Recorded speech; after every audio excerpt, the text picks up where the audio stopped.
What's doing, everybody? Today is Thursday, January 22nd. Arrests have been made in the storming of the Christian church in Minnesota. President Donald Trump dominates in Davos. Jack Smith testifies before Congress. George Papadopoulos joins me on the program. I'm AlecLace. This is the AlecLace Show. The American family is under attack. Parents are the underdog of this nation. Your children are being indoctrinated. That's right. Your children. They do not belong to the state. They do not belong to the school system. They belong to you, the parents, as a blessing from God our Father. So let's preserve, protect, and fight for the American family together. You're listening to the AlecLace Show. The future is family.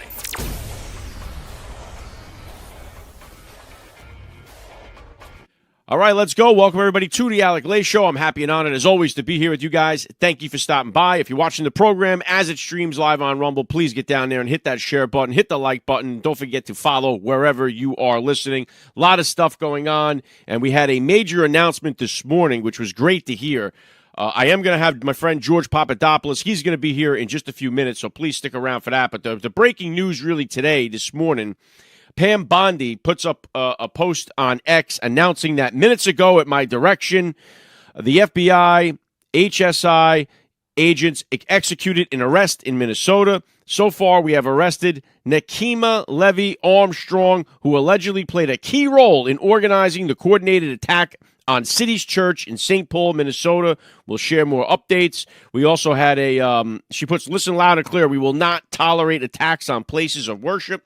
She posts a picture of Nekima in handcuffs, which was a beautiful sight to see. Then shortly after that, she put an update. Second arrest has been made at my direction. Chantelly Louisa Allen has been taken into custody. More to come. We will protect our houses of worship.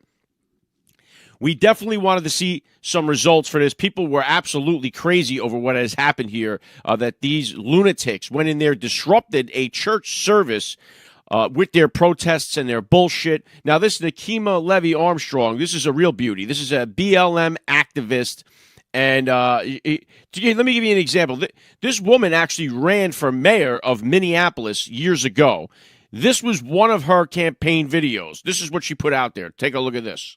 I moved back to the hood for the justice. North side, time to ride for the justice. I want to see youth get some justice. We got to speak the truth to get justice. And we need to see proof that there's justice. 3 black men killed in Duluth, no justice. Our ancestors lynched, no justice. Kaepernick on the bench, no justice. Rosa Parks sat to get justice. Jackie Robinson swung a bat to get justice. I think about Emmett Till, no justice. Mike Brown getting killed, no justice. Tamir Rice, still no justice. Jamar Clark is ill, no justice. Instead of feeling pity for no justice, when I'm mayor of the city, there'll be justice. Peace. All right, there you go. So she moved back to the hood for the justice, and justice was served. Okay, so good for her. Now, again, they came into that church with the entire Black Lives Matter lie. That's what they did. They came into that church already lying with that BLM slogan, hands up, don't shoot. That's how they went into the church. Hands up, don't shoot. That's all based on a lie. They still use that slogan today with the BLM movements and all this other stuff. That comes back from 2014 with that Michael Brown who was shot and killed by police. And they said, oh, he had his hands up surrendering. And it was all proven to be nonsense. The kid never had his hands up. He was charging at the police. Or they made that whole case sound like this kid was just walking down the street while being black and was just shot by the police. It was a total lie. And this is really what kickstarted this whole BLM stuff. The whole thing is based on a lie. All right? They made it sound like, oh, this kid was just walking down the street. No, that's not what happened. He just robbed a bodega or whatever it was, a convenience store or something like that, and beat up the guy that was there. And that's why the police were questioning this kid on the street. But anyway, we all know that story. Hands up, don't shoot never happened. But it's become their war cry. And it's all based on a lie. And that's what they stormed into this Christian church saying. As if Renee Good, there's justice for Renee Good, as if Renee Good had her hands up saying don't shoot. Renee Good drove her vehicle at a freaking ICE officer. That's why she died. She wasn't just an innocent person standing there saying, "Oh, hands up, don't shoot." No, that's not what happened. So arrests have been made. More to come. We want to see Don Lemon pay a price for what his participation in this entire thing too, and that would be beautiful to see. But I know that they're going to be using that. I forget the name of the act that they're charging these guys under, but it's been used against conservatives, but they have to make a statement here strong. You cannot allow this to go on where people could be sitting there in church. And again, it's because the pastor has some ties to ICE or whatever it is. Who cares? You can't just walk into a church with your protest and disrupt the entire service. So I'm glad to see these people paying a price. And the attacks on ICE are so stupid. And here, let me explain. Let me break it down this way. Here's how retarded this entire thing is. You have people like this Rashida Tlaib, right? Another left-wing lunatic who hates the country. Here she was yesterday on her high horse about the Epstein victims. Because now that Bill Clinton and Hillary are being held in contempt, which is a good thing to see, they're being held in contempt. We need to see them being held in a prison because that's what happened to Bannon and Navarro and everybody else. We need to see that happen immediately. There needs to be a date of surrender for them too. But Rashida Tlaib talking about, they put on this whole act, the Democrats, about Epstein victims. They care so much about Epstein victims who were sexually assaulted. Listen to Rashida Tlaib. All these people, they will not be the last folks that allowed a sex trafficker to harm young women, children. And so we have to set a very good precedent.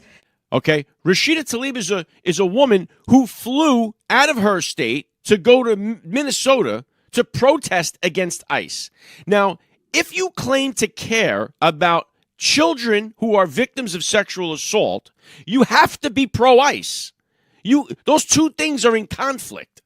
You cannot just say, "Oh, we want justice for the victims of Epstein," and not justice for the victims of illegal aliens. Caroline Leavitt, President Trump, and we're going to talk about this in a second. He was at the White House Tuesday. Had I known that, I definitely would have been down there, but that wasn't in the memo. But he was at the press briefing, holding up picture after picture of the 10,000 illegal criminals that have been arrested in Minnesota. And it's a slew of them with sexual assaults against children.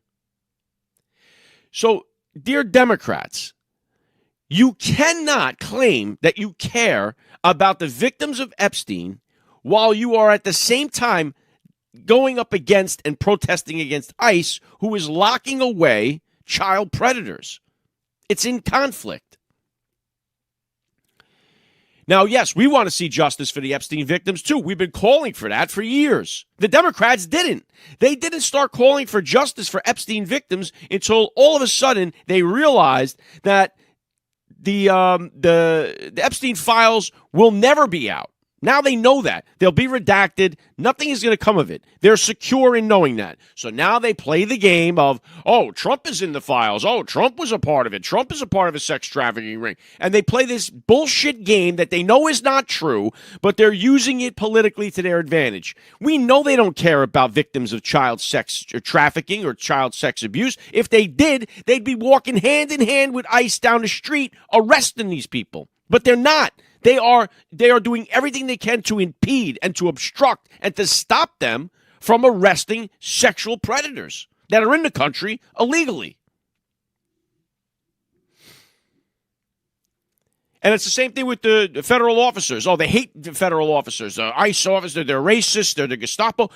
Throughout history, the only federal officers that the Democrats care about was one day, January 6th. Those officers on January 6th, they were, "Oh my God, look at what happened to those cops." That's the only day. Every other day since President Trump came on the scene, federal officers are the lowest of the low.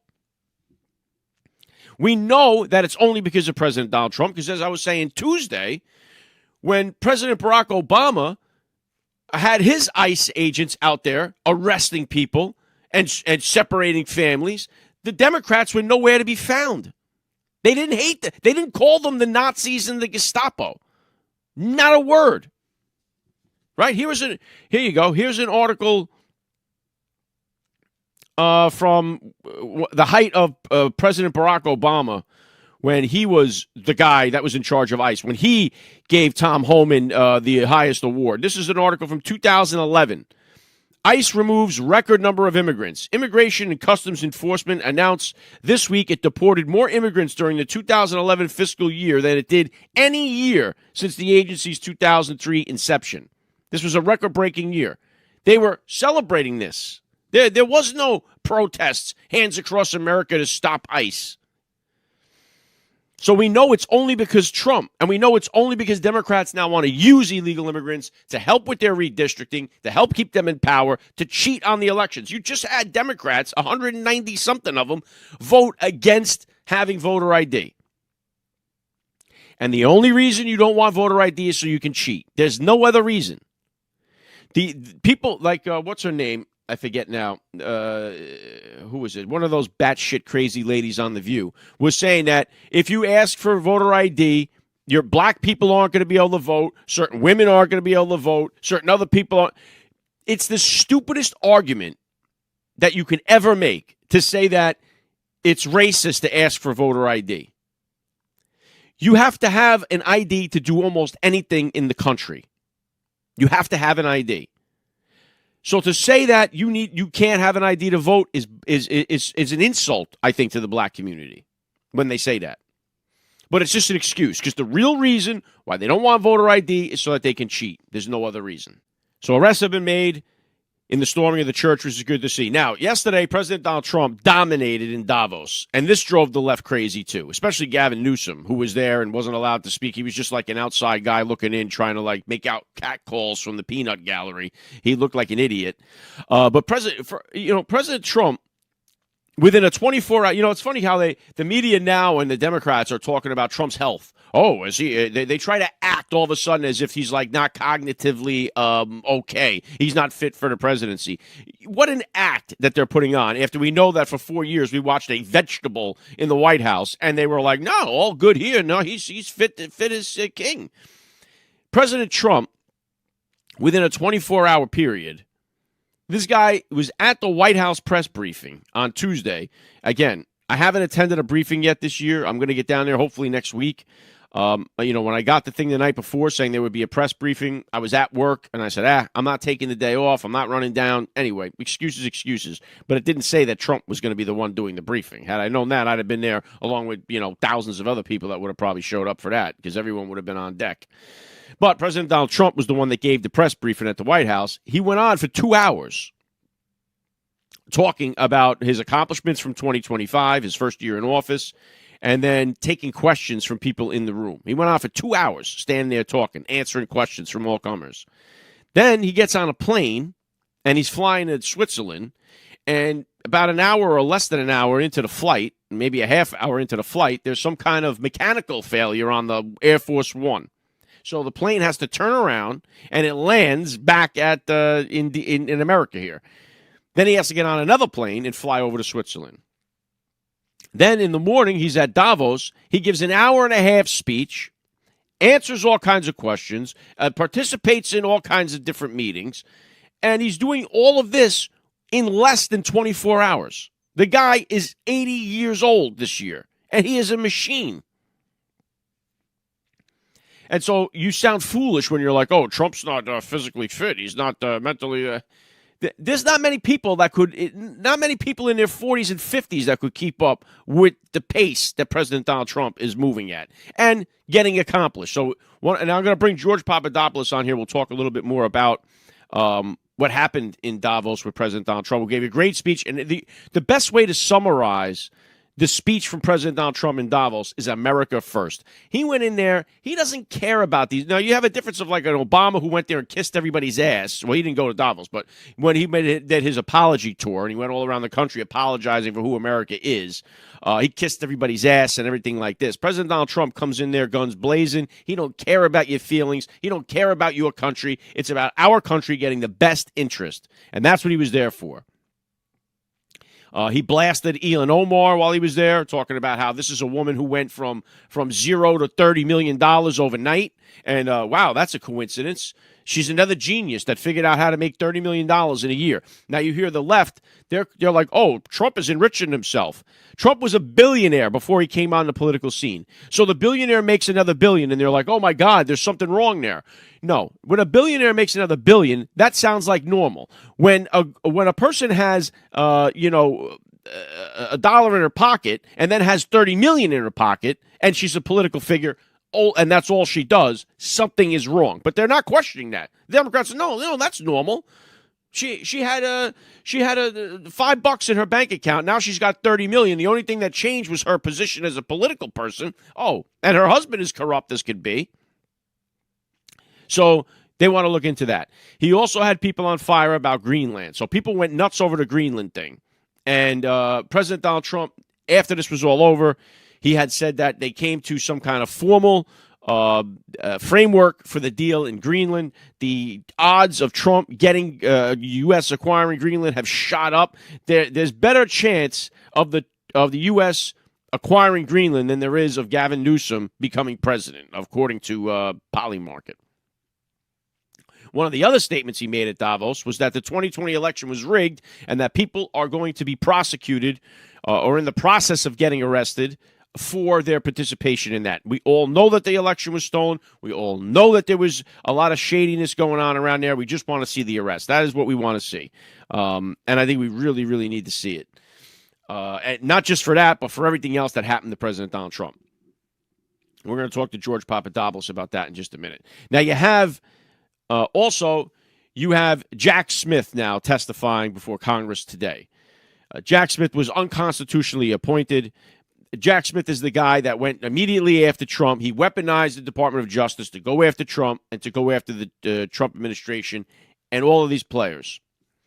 And this is part of the reason I don't know about you, but these congressional hearings drive me nuts because it's all smoke and mirrors and then nothing ever happens. I can't recall. If you can think of one, put it in the chat where the Republicans put somebody and grilled somebody during committee, during a hearing, and then that person actually was arrested or paid a price somehow. I don't recall that ever happening. So it's nice to see them grilling Jack Smith on there. Of course, the Democrats are like, now it's their time to justify weaponizing the Department of Justice. Because, see, it's okay that they weaponized the Department of Justice against President Trump, who was running for president. They put a gag order on him while he was campaigning for president. They indicted him while he's running for president. They raided his home while he was running for president. This is okay. The Democrats are like, that's fine. That's okay. We can target our political opponents with the Department of Justice when we have the ball. But if the Republicans try to do that, now it's unconstitutional. They're dictators. It's the end of the world. And we see that hypocrisy playing out in front of us. This is why we need to be full steam ahead with some arrests to happen. And that is definitely something we are missing. And hopefully it happens soon. All right, so let me get George Papadopoulos on the show here. Here's a guy that knows all about it. Right from the get-go, right out of the gate, George Papadopoulos was in the fray when it came to Russiagate. And there's another thing from 2016, 10 years ago, the Russiagate. We still don't have any kind of justice being served for what happened. So nobody is more pissed off about that, you can believe, than George Papadopoulos. I'm grateful to get him on. First time up in 2026. Let's bring him on the podcast. Hi, I'm Emily, and I'm at the White House with my dad, and you're watching The AlecLace Show. You're listening to The AlecLace Show. The future is family. All right, here we go. Joining me now, George Papadopoulos. Welcome back to The AlecLace Show.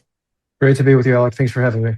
Well, great to see you here in 2026. I want to get to Trump speaking in Davos, but first, I just want to get your take on Trump's amazing amount of energy. I was talking about this a little bit earlier, that he within a 24-hour period, he's at the White House press briefing going on for 2 hours talking about his first-year accomplishments and then taking questions from all comers. Then he gets on a plane. The plane has to be rerouted. It brings him back to the U.S. Then he's in Davos, and he gives an hour-and-a-half speech there, starts answering questions, doing meetings. He's doing all this within a 24-hour window, yet they somehow still seem to question his cognitive ability.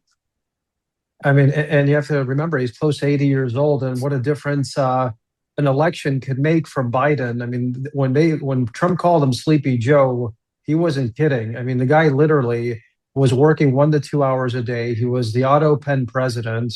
His entire administration or cabinet was basically running the country.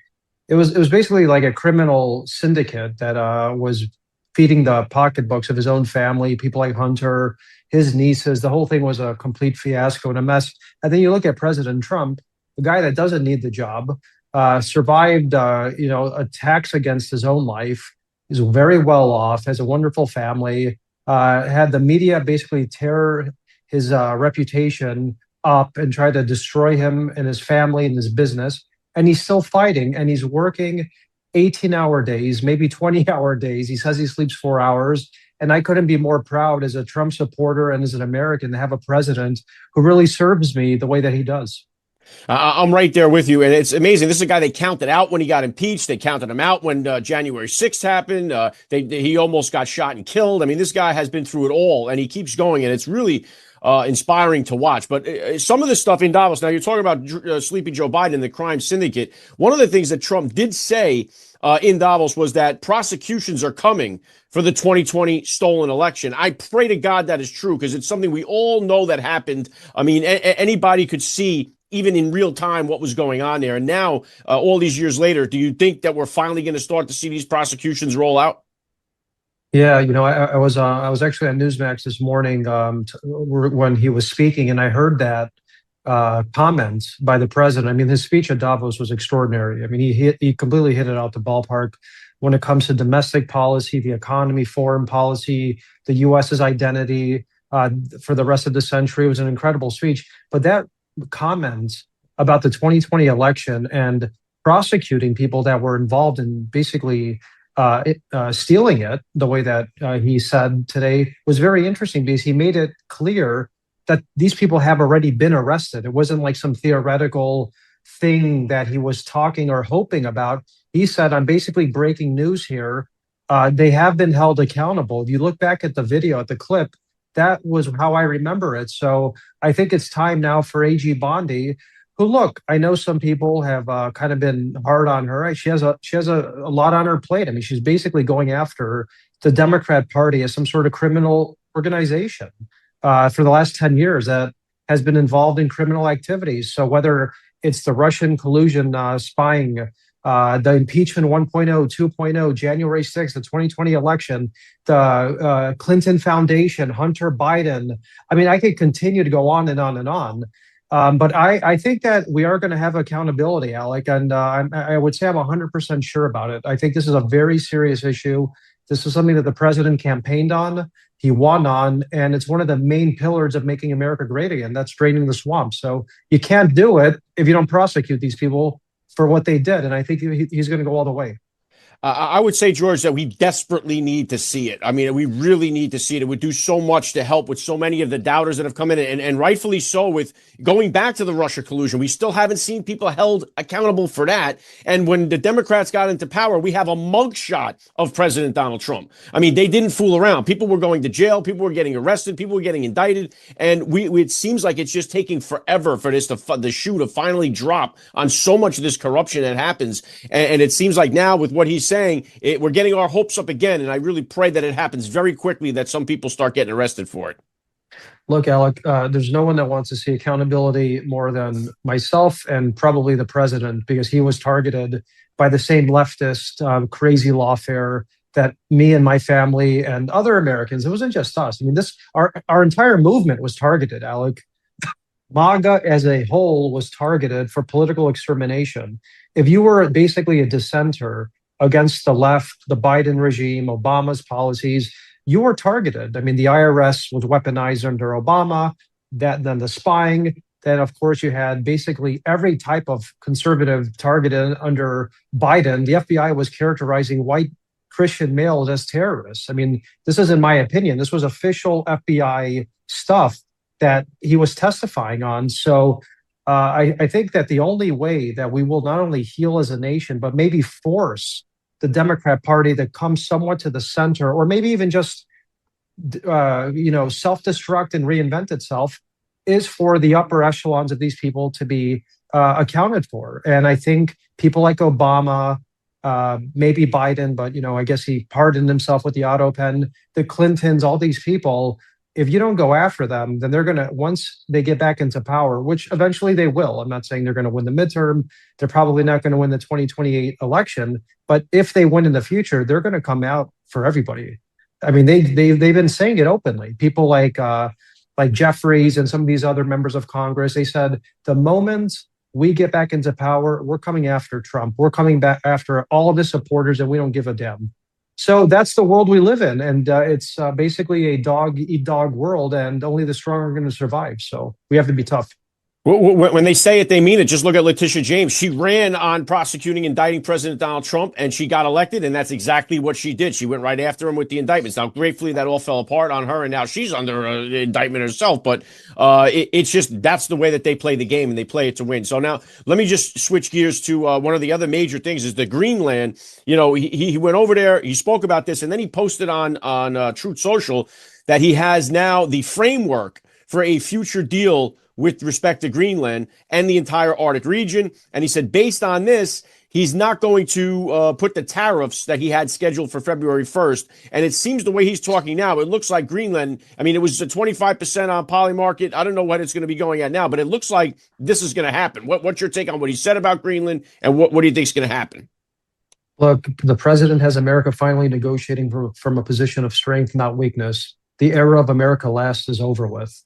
And what Trump basically did at Davos yesterday and today, and he might even be there for another event, was basically say, I'm not here to support the status quo. I'm here to upend it and replace it. And it's going to have incredible benefits for the American worker, for our security and our foreign policy and our economy. And Greenland is a key pillar of both our security and our economic policy and our relationship with NATO, and how the United States positions itself in the Western Hemisphere. He's been absolutely clear-eyed on why it's so important for the United States to be secure in the Western Hemisphere since day one. When Marco Rubio traveled for his first foreign policy trip, he didn't go to Asia or the Middle East. He went to Latin America because Trump told him to do that, to prioritize America in the Western Hemisphere. So what he did now regarding the Europeans, he basically told Denmark, listen, Greenland has the opportunity to secede if it wants to. If they hold a referendum, they could vote to be independent. And the United States can back that separatist movement. But does the United States really want to do that? No. Let's just look back at history. When the United States had a presence in Greenland, Europe was safe and the United States was safe. And U.S., Denmark are not doing anything for Greenland. So give it to us. We won't impose tariffs. We'll secure it the way that America has always benefited NATO much more so than it's benefited America. And it'll be a win-win for everybody. And I really think that's what ultimately is going to happen here. I think de facto, Greenland will now be under U.S. control, whether it's through an official sovereignty relinquishment by Greenland or just de facto by the United States moving in. But that's really what seems to be the deal on the table. He did rule out at Davos that no military action to take Greenland, which makes common sense here too. The way the Democrats have painted this, George, is that it's like Hitler invading Poland is what Trump is going to do here with Greenland. Like he's going to go in there, we're going to put an NFL football team in a Trump tower, and that's not what this thing has been all about ever. But the way that the liberal media has all these people riled up, you think that we're going to take Greenland by force and we're going to start conquering territories all over the world. Alec, if Trump cured every single disease imaginable to man, the Democrats would call him a witch doctor.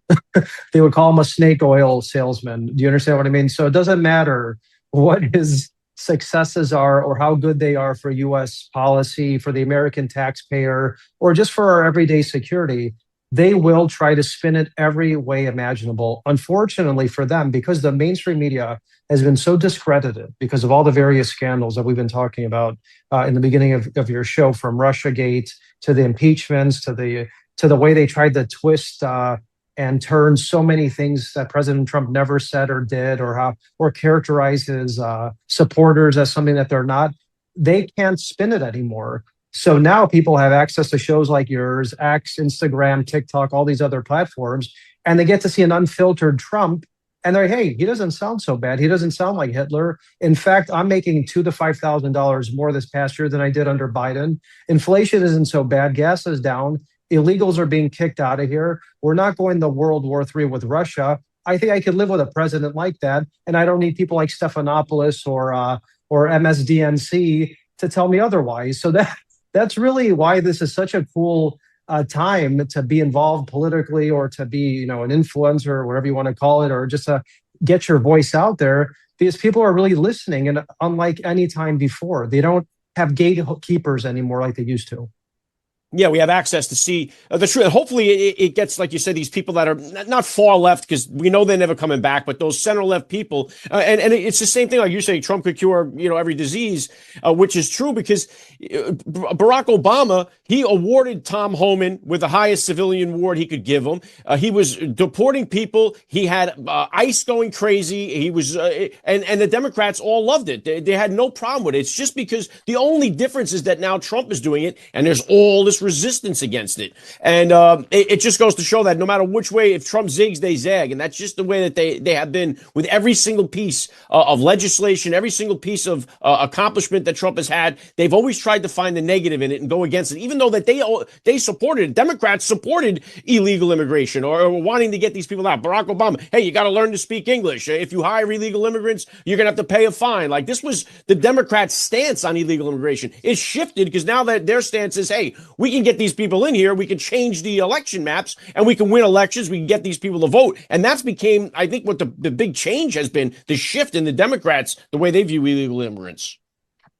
Yeah, I mean, this has been a major issue going back to Reagan, right? When he called for amnesty, and, you know, the disaster that created, arguably, right? I mean, he was a great president, but, you know, you could argue that that was not one of his better ideas. And then that just has become this like ticking time bomb within the United States, which has continued to grow and grow and grow and become more of an insidious problem that's really kind of creeping and destroying America from within. And it's not simply, you know, economics at this point. It's a security issue, right? Because now it's not simply, you know, people coming through the north or southern border to put up some drywall. There's some military-aged guys from China and Afghanistan and you know, some of these other type of countries that don't necessarily like America or want America to succeed, because they might be competing with them in one way or another, whether it's ideologically, politically, militarily. So when Obama was deporting people in those numbers, the mainstream media said it was great. When he was caging people, they then said that wasn't Obama, it was Trump. Because politics, it's the art of perception, right? It's not what you say, it's how you say it, kind of thing. And perception is reality. When the mainstream media wanted to create Obama into this demigod as the first whatever president that he was, it allowed him to get away with certain things, whether it was drone striking Americans in Yemen, dividing Americans, attacking the police in a way that we've never seen, basically regulating the economy to levels we never saw before, destroying the economy, the Great Recession in 2008. And then obviously the immigration stuff. When Trump tried to correct it by even using some of the similar policies that Obama did, they said that's all bad. So that's why, Alec, it's so important for people to realize that the discrediting of the mainstream media is one of the most important things that differentiates Trump 2016 to Trump 2024. Because now the media can't paint him as somebody that he's not, because no one listens to them anymore. And people are looking at the situation and saying his immigration policies are good and they're benefiting us, whether, you know, some, you know, type of situations like happened with ICE and this good woman happens, you know, these are very freak incidents. This isn't the rule. These are, you know, the exceptions to the norms. And I think moving forward, as more people get kicked out and some of these bad people get kicked out, more and more Americans will support it. Yeah, I'm going to get to that in just a second. But just on what you said there, with Barack Obama, he dropped like 26,000 bombs in 2016 alone, no congressional approval. And that was all fine. He deported all these people. 75% of them never got any due process. That was fine. Now, all of a sudden, all you hear is, oh, we need due process and you need congressional approval. It's all changed on that. But one of the things, and going back to what you said about, you know, being able to be on X, to have a show, to be an independent news media, Nick Shirley is the example of that, because this guy put, I mean, this Somali fraud's been going on for over a decade, but he put it on the map and really blasted it out there. And now so many people have woken up to say, wait a minute, where is all this taxpayer money going? And right at the center of this is this Ian Omar. And Trump spoke about her at the Davos thing too, that now we're investigating her because they talk about Trump, a billionaire who made $1 billion.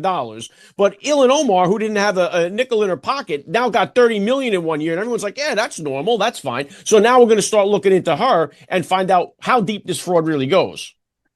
And that was a good example you said about this guy. Shirley, I never even heard of this guy, this kid before. It looks like a kid up until I saw this massive expose he did on Minnesota that I think arguably wrecked Walz's career. I think Walz, as a direct consequence, is not running for re-election because of the grift and the graft and the corruption that this kid ended up exposing. And then I think he was testifying in front of Congress under oath about his findings. So look, this is like Omar is exhibit A of what the Democrat Party is basically devolved into, right? It's a anti-American party that is embedded with these people that have complexes with America, with everything that made America great. They hate America and they want to basically change and replace it into something foreign that we, as people that love this country, will never accept and don't even acknowledge.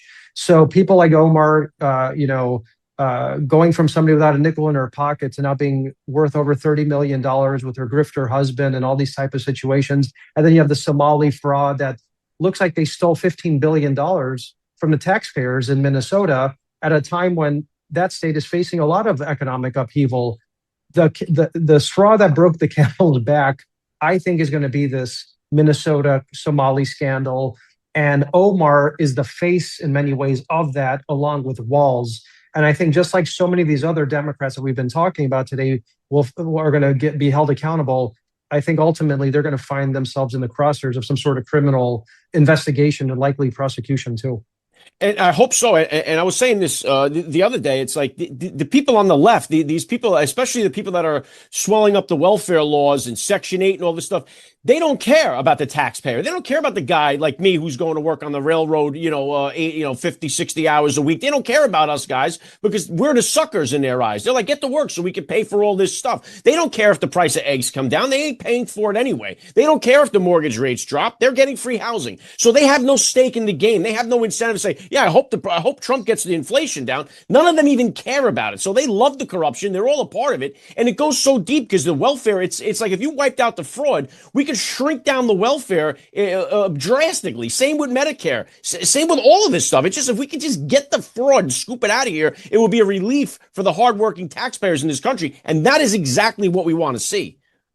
And I think as important as that, it would actually allow that money to go to people that really do need it. Yes. People that can't find work, that are trying, people that are recently disabled, or a single mother, that just lost her job, that needs that food on the table for her kids. Not these losers and these grifters that have barely been in America, hate America, and they go on their cell phones and record, stupid videos the way like some of these Somalis in Minnesota are saying, like, hey, you're going to pay for me, you're my slave, this type of nonsense. This is, I mean, they're openly mocking the American taxpayers, the system that basically saved them from their hellhole in East Africa. And it just really shows you that if this isn't solved, it's going to become an economic detriment. And the people that really deserve help are not going to get it. And I'm just going to land on this. Europe has been facing this nonsense for years. And that's why they're in such a massive economic crisis and why they have so many social problems too, because they import these losers from these countries. The people work, the hardworking Europeans work. They pay 70% of their money to taxes. And then you have these young people coming from Somalia and Syria and all these other countries, taking their money, living off government dole, having 10 kids. And the Europeans are not only getting replaced in their own countries because of the birth rates, but they're losing their money because it's all going to these people. I don't want to see that happen in America, but unfortunately, Alec, that looks like what was going on in Minnesota. Yeah, and they're laughing at us. They really are. They're taking advantage and they're laughing. And just like you say with the people who do need the welfare, who do need the assistance, those people are getting hurt more than anybody. It's the same with the illegals, how they're hurting the people who are trying to come here legally. They're ruining it for those people. So the whole thing is twisted, and hopefully it gets resolved. The last thing I wanted to touch on was we are now 1 year into Trump's first year of his second term. He spoke for 2 hours at the White House about it. What, in your opinion, is is the top greatest accomplishments, what you voted for and what you got in Trump's first year? The most important thing that Trump has done is he's positioned America as a strong power economically and from a security perspective for the next 75 years of the century. Everything he's done was not in a vacuum. They were not random. They weren't trivial events. Whether you look at the deals he's made with the Arabs regarding investing in America, Venezuela, renegotiating trade agreements with Canada, with the European Union, Greenland, all of this has been designed to do two things: to bolster our economy, to repatriate industries and jobs, secure our borders, and to secure America in its own hemisphere when and we likely face countries like China in the future, should they want to make any problems in our own backyard. So that was the most important thing he did his first year. That now sets him up for the next 3 years to go after the deep state, Alec. Now that America's strong, he has the mandate, he has Congress, he has the Supreme Court, he has extremely high approval ratings, the economy's doing great, everything else I just said is going great. Now he can appropriate time and resources to going after the Clintons, the Obamas, the Bidens, the Hunter Bidens, the various other scandals that all the Democrats have been embedded with, because this is going to have a big impact on the midterms.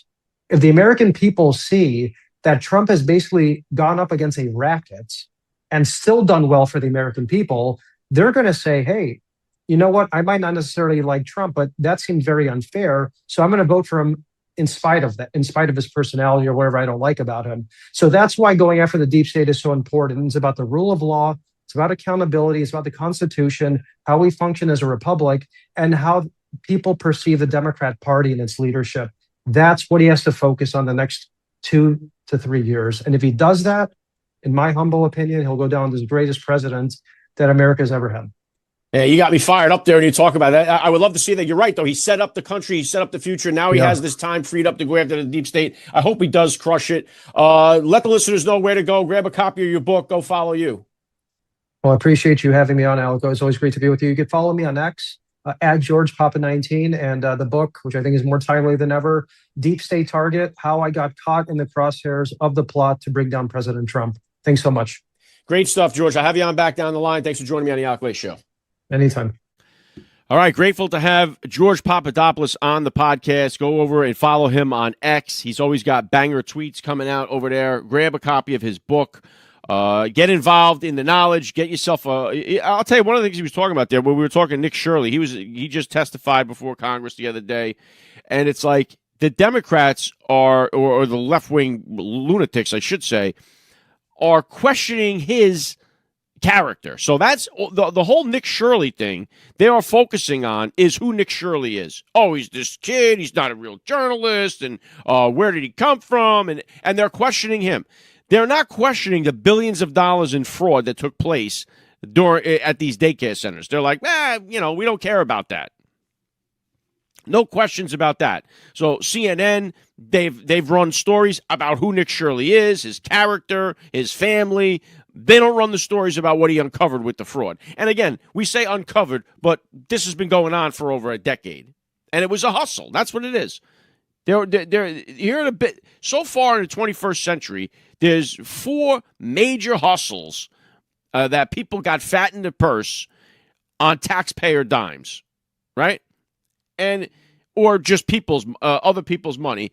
Climate change is number 1. Climate change has to be the biggest hustle that we've ever seen in history. It's a total hustle. Now we're expected this weekend to have this huge winter storm that's coming, and all the climate change hustlers go into hibernation. Whenever there's a deep freeze, the climate change hustlers are sleeping. They're not out there because they were telling you global warming and, oh my God. When they show, and it's so funny because the meteorologists on these woke news stations, whenever it's like 85 degrees or above, they put the map up, the heat map, as if the whole world's on fire. Like they put it up there. It's like beet red, like almost orange red. Like, oh my God, it's 90 degrees. It's so hot outside.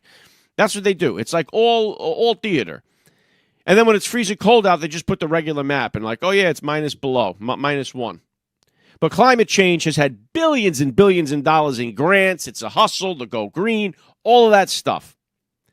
One of the other ones, which we talked about with this Nikema Levy Armstrong and the rest of these Black Lives Matter hustlers, Black Lives Matter took money from people and bought mansions with the money. They suckered these people into paying for their lifestyles. The whole thing is, just, like I said, it's built on a scam. It's run by scammers. They scam the people. And you know what? For their credit, they're smart what they did because they used bullshit to get emotional people to dump money into their coffers. And that's what they did. One of the biggest hustles we've seen in the 21st century by far. One of the other ones, obviously, is the COVID vaccine. With all of their mandates and boosters and endless profits, the COVID vaccine was one of the biggest hustles we've seen in this century. And it's still to this day, weakened now, but nowhere near. Another one we need to see arrests for. People that were involved in this entire thing, man. It's all 6 years ago, the pandemic. It's hard to believe it's 6 years ago. And what they did should never be forgotten. Just the image of Bill de Blasio sitting on the screen on live TV at 10 in the morning eating a cheeseburger telling you, yeah, you can have a cheeseburger if you get vaccinated for free. You get a free cheeseburger, and you can have it for breakfast for your health. We went through all that, and it was a hustle. Safe and effective, my ass. And then, of course, you have the Somali daycare centers. You have fraud schemes that have drained taxpayers dry, and it continues to go on. And finally, we're going to see some justice for it. We need to see major politicians involved in indictments for covering this stuff up. But those are four major hustles of the 21st century. All right, and you had one of the other things yesterday you had was another one of these attacks on ICE where somebody rammed their vehicle into an officer. This was in Willowbrook, L.A. County, out in California. You had a shooting where nobody was hit by the gunfire. There was a El Salvadorian smuggler, William Eduardo Moran Carablo. He rammed officers with his vehicle during an arrest attempt. He accelerated towards them. The officers fired. A CBP agent, I believe, was injured, but I don't think anybody was shot. There's a 3,200% rise in vehicular attacks on ICE in sanctuary cities. But this was a guy who was a human trafficker. He's a known, I think he's a gangbanger, whatever it may be. But he's another one of these people that the left is sticking up for. And again, as I said earlier in the show, if you are anti-ICE, you are pro-pedophile. There's no other way around it. I mean, that is the truth. If you are against ICE, you are pro-pedophile. Because there are so many of these people that are being arrested that are involved in sexual crimes against children. So if you are standing against ICE, shame on you. And I hope we get all these people out of the country. And I hope it continues. And Trump, I'll tell you what, Papadopoulos got me fired up there, man, with that. I pray to God that he's right, and it does make sense that he set up his first year in his second term, setting the country up for future success, which I believe he has done. And we are in the road to recovery, and we are doing much better than we were just 2 years ago. And hopefully now, as he says, it frees up that time and those assets to now go ahead and punish these people that did him wrong. I really pray that's the case because we desperately do need to see it for the morale, just for our own sense of sanity, that we know what happened. We need to see some results for it. And it's not based all on a lie, as the Democrats are, with Russia, all based on a lie. Right? Everything that they have built up against Trump is based on a lie. Here's to show you how brainwashed that these people have become. Because when you call them on it, they can never seem to figure out an answer to their question. Trump is racist. Okay, why is he racist? Here was a great example of this. I think Define Els posted this yesterday.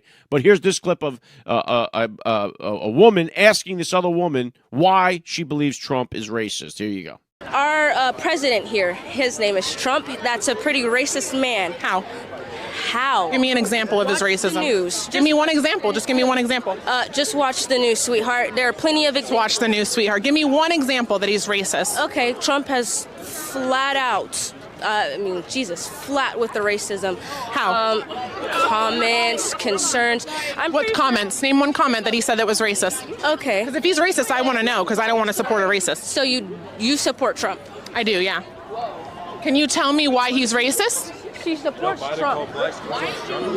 ICE. So we've been sitting here for nearly a minute now, and she has still yet to tell me one thing that Trump has said that's racist. Okay, so if we're going to be quite honest, I couldn't give you a specific. I know, you can't. Oh, no, I'm not done speaking. I couldn't give you a specific because I don't pay attention to idiocy. And Oh, okay. That's So idiocy. if you're going to call someone racist, I think you should be able to prove it.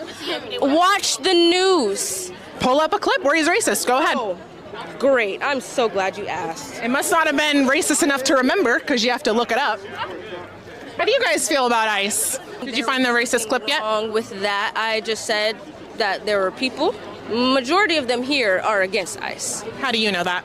because I know them. Okay. Well, he supports ICE. You support ICE? Which one? You? You support ICE? Oh, okay. I didn't think so. What does ICE stand for? Babe? So you don't support something that you don't even know what it stands for? Oh, I didn't respond for a reason. Can you tell me what it stands for? No, we're gonna go back to the Trump racism. Right, okay. They never have an answer. They never have an answer. It's always like, oh, watch the news. Watch the news. Somebody told you this. Somebody brainwashed you into believing this, and that's all you believe now. It's all the time that when they try to go against Trump this way, it's all what they've seen on CNN. It's all what they've seen and heard on MSNBC. Or what they've heard from these radical Democrats. But when you ask them about it and say, okay, well, how is that possible? They don't have an answer. But yet, they believe it so strongly. And they don't even know why they believe it.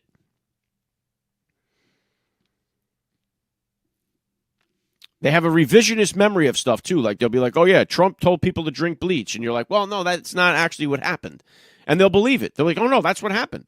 And then you go back and show them how it was, what actually happened. They're like, oh, I don't remember it that way. Yeah, of course not, because you were told a lie. Anyway, I do believe that the momentum is coming back. The momentum is back in our court here. And the only thing that we're missing right now is these major indictments and arrests, I believe. I am happy with the way in the direction that everything is going that I voted for President Donald Trump. So these doomsday people that are anti-Trump now, that pretended and told you that they supported Trump back in 2016 coming up to here, now they're all again, oh, I regret my vote or all this. These people are lunatics that are out there. Right now, I'm getting exactly what I voted for President Donald Trump. I couldn't be more proud of President Donald Trump and what he is doing for the country and for hardworking families. Yeah, I'm getting everything that I voted for right now. And it will be, and it's only going to get better from here on in. And the Democrats, meanwhile, you know, they're just still full of, I don't know what their identity is going to be once Trump is out of office. I have no idea what the Democrat Party is going to look like because their whole party right now is based on hating Trump. That's it. So where do they go from here once Trump is gone? What do they do? What is their identity? Their whole identity is hating Trump. And people keep talking about like, oh, we're coming up to a civil war. I don't believe that. I don't think we're going to see something. Yeah, we're very far apart. But I think that the whole, I think no one's happier than the government that people are talking about civil war. Because as long as you're talking about civil war, you're not talking about revolution. And revolution is the more of the mindset that should be happening and taking place in this country of throwing these people out of the government. But the minute you start talking about that, the minute you start bringing stuff like that up, you're going to have someone knocking at your door. But it's the truth. And it's what needs to happen. Because outside of President Donald Trump, his administration that's doing everything possible to right this ship that has been gutted by these politicians, these vampire thieves that are in Washington, D.C., they all need to go. The GOP is no better than the Democrats. So many of them are so corrupted. And the fraud has gotten so far out of control. Our taxpayer money is being blown on everything, and it needs to be reined in. There needs to be a massive, radical change in Washington, D.C., and that's what needs to happen. But how are you going to do that when we're so far apart, right? When you have one side that believes men can get pregnant, what are we going to do? We're going to sign up with you and go overthrow the government? What are we doing? How far are we going to get? So that's the point. The whole point is to keep us at each other's throats so we're not combined going after the people that are actually the ones that are screwing us. And that's been the game plan for a very long time. And President Donald Trump is the only one that we have with a chance to try to weasel all of these crooks out of Washington. He's got 3 years left to do it. One, if he gets smoked in the midterms, if the Republicans don't get their act together, and he's got to get it all done now. So hopefully we do see the SAVE Act get passed. We don't have any of the – it's the same thing that we've saying. And I talk to these congressmen all the time, and I'm going to continue to do so. But it's always like, yeah, we need to get election integrity. We need to codify this. We need to do this. We need to do that. We need to pass the nuke the filibuster. Okay, well, do it. Stop talking about it. Stop tweeting about it, and do it. That's the way I feel. How do you feel? All right, anyway, President Donald Trump dominated in Davos. We're seeing arrests for the freaking storming of the Christian church in Minnesota. Jack Smith testifying today before Congress. Right now, we're in a good direction here. And it's fun to watch. I'm definitely enjoying President Donald Trump's presidency more so this term than I did the first term when it was just like nonstop attacks against Trump supporters and MAGA supporters. Now, I feel a lot more confident that we are going to have a chance to really make an impact that'll last for decades with President Trump's second term here. So I'm having fun watching him. He's having fun. He's one of the funniest people that there are out there. Matter of fact, I'll leave you with this. Because it is President Donald Trump's 1 year anniversary in office there. These were, I think, the funniest moments from President Donald Trump as president, first year, second term. It was 5 that I pulled. I thought they were hysterical. Here you go. We're going back to plastic straws. These things don't work. I've had them many times, and on occasion they break, they explode. If something's hot, they don't last very long, like a matter of minutes, sometimes a matter of seconds. It's a ridiculous situation. So we're going back to plastic straws. I think it's okay. And I don't think that plastic's going to affect a shark very much as they're munching their way through the ocean. That's Barack Hussein Obama. Okay. This is Biden right here. Wait a second. The profile of Biden. So he's the worst president in the history of our country, and Barack Hussein Obama is top 5, meaning bad. Are you going to replace that with his actual photo? No, I don't think so. I call it the N-word. There are 2 N-words, and you can't use either of them. But he was very fat.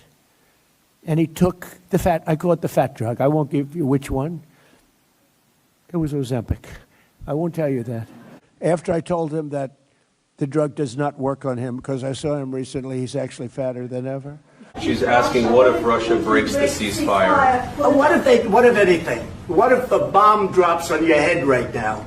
Okay? What if they break it? What if a bomb drops on your head? I love that. President Donald Trump is naturally a funny guy, and it's fun to watch him, and it's fun to watch him just smack these liberal media lunatics around as he continues to make America great again. I'm glad to be here for it. I'm happy you're with me. I hope you'll join me next week. I'm supposed to have Congressman Brandon Gill on the podcast next week, working on other guests. He was scheduled to be here today. They pulled out last minute. Shit happens. So I got him on the schedule for next week. Going to work hard to start getting some guests to join me here. Hope you'll be back. I'll be here Tuesday, 1 p.m. Eastern Standard Time, back on Rumble. God bless all you listeners out there. God bless you parents out there. God bless you military and you police, first responders out there. And God bless America. I'll be back on Tuesday. Have a great day. There's a lot of snowstorms coming this weekend, so make sure you get yourself prepared. No matter where you live, I know it's going to cover a wide area here, so we'll see. Sometimes these storms blow over. This one seems like it's going to hit. Stay warm, stay frosty out there. I'll be back on Tuesday. Have a great weekend. You're listening to the Alec Lace Show. The future is